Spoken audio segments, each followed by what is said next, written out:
సంగారెడ్డి పట్టణం రాజంపేట 15వ వార్డులోని శ్రీ భవానీమాత దేవాలయంలో వినాయకుడు 5 రోజులు పూజలు అందుకుని శోభాయాత్రకు ఆటపాటలతో బయలుదేరారు. సమైక్య మహిళా సంఘాల ఆధ్వర్యంలో పూజారి కృష్ణవేణి ప్రభాకర్ నిర్వహణలో గణనాథునికి ప్రత్యేక పూజలు నిర్వహించి గణేశుని ఊరేగింపు మహోత్సవం ప్రారంభించారు. మహిళలు కోలాటం ఆడుతూ పాటలు పాడుతూ ఉత్సాహంగా జరిగిన శోభాయాత్ర మహోత్సవ కార్యక్రమాల్లో టీజేఏసీ రాష్ట్ర అధ్యక్షురాలు లక్ష్మి, పూజారి పుణ్యవతి, శ్యామల, అనిత, లత, ఉమా మరియు యువ నాయకులు పూజారి జగదీశ్వర్, సాయి, రాము, టిల్లు ఈ కార్యక్రమంలో అతిథులుగా గన్నారం ప్రశాంత్, తోట జగన్మోహన్, ముత్తోజీ, గన్నారం చంద్రయ్య, ఆనంద్, డీలర్ భూపాల్ తదితరులు పాల్గొన్నారు.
Musically mixed by DJ Sai from Kanal Bharati.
Jai Guru Ganesh Maharaj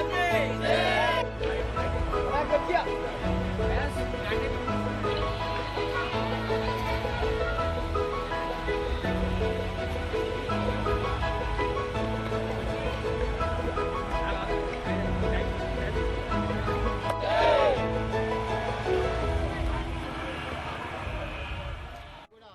Vinayaka Navratri ఉత్సవాల శుభాకాంక్షలు తెలియజేస్తున్నాను. రాజంపేట 15వ వారికి సంబంధించి రాజంపేట కులదేవత అయిన భవానీమాత ఆలయంలో వినాయకుని పూజలు 5 రోజులు కంప్లీట్ చేసుకొని శోభాయాత్రకు బయలుదేరడానికి సిద్ధంగా ఉన్నారు స్వామివారు. మరి 5 రోజులు పూజలు అందుకొని ఈరోజు నిమజ్జనానికి బయలుదేరుతున్నారు. ప్రజలందరూ కూడా రాజంపేట ప్రజలందరూ కూడా ఇక్కడ వచ్చేసి శోభాయాత్రకు స్వామివారిని పంపిణీకి రెడీగా ఉన్నారు. మరి స్వామివారిని అందరూ కూడా ఒకటే కోరుకున్నాము, ప్రజలందరూ సుభిక్షంగా ఉండాలి, అందరూ కూడా ఆరోగ్యాలు ఐశ్వర్యంతో ఉండాలని, రైతులకు సకాలంలో పంటలు ఇంటికి చేరాలని కోరుకుంటున్నాము. మరి మహిళా మనులు ఈరోజు చూసినట్టయితే మీరందరూ కూడా మహిళా మనులు ప్రతి ఒక్కరు కూడా వచ్చేసి మరి ఈ శోభయాత్రలో పాల్గొనడం జరుగుతుంది. వాళ్ళందరికీ కూడా శుభాకాంక్షలు తెలియజేస్తున్నాను. నమస్కారం. సంగారెడ్డి రాజంపేట 15వ వార్డులో భవానీ మందిర్ దగ్గర భవానీ సమాఖ్య ఆధ్వర్యంలో అందరము కలిసి కోలాటము వేయడానికి కోసం ఒక 3 రోజుల నుంచి ప్రిపరేషన్ చేసుకొని కోలాటం గణేష్ ముందు వేయడం జరుగుతుంది. ఇది ప్రతి సంవత్సరం కూడా మేము ఇక్కడ 5 రోజులు గణేష్ని పూజలు ప్రతి ఒక్కరు కూడా పూజ కాడికి వచ్చి పూజలు చేసి అన్నదాన కార్యక్రమాలు చేసి మరి నిమజ్జనం రోజు కూడా భారీ ఎత్తున మా మహిళా సంఘాలు అన్నీ కూడా ఇక్కడికి వచ్చి మగవాళ్ళు కూడా అంటే పిల్లలు మగపిల్లలు అందరూ కూడా వచ్చి ఇక్కడ భారీ ఎత్తున నిమజ్జనానికి ప్రతి ఒక్కరు కూడా సహాయ సహకారాలు అందిస్తారు. కాబట్టి ఈ సంవత్సరం కూడా అట్లాగే అంటే ఈ సంవత్సరం మేము కొత్త విధానంగా అందరం ఒకే రకమైన ఒక యూనియన్గా ఒక కలర్ఫుల్గా శారీస్ తెచ్చుకొని కోలాటం నేర్చుకొని గణేష్ని నిమజ్జనానికి అంటే స్వాగతం తెలియజేస్తూ మళ్ళీ ఆయన నిమజ్జనానికి కూడా మేము పంపించడానికి సిద్ధంగా చేస్తున్నాం. మరి ప్రతి సంవత్సరం ఇట్లనే మాకు మంచి శుభం జరగాలని చెప్పేసి అట్లాగే మరి తెలంగాణ ప్రజలందరికీ కూడా గణేష్ నిమజ్జనము శుభాకాంక్షలు కూడా తెలియజేసుకుంటున్నాం.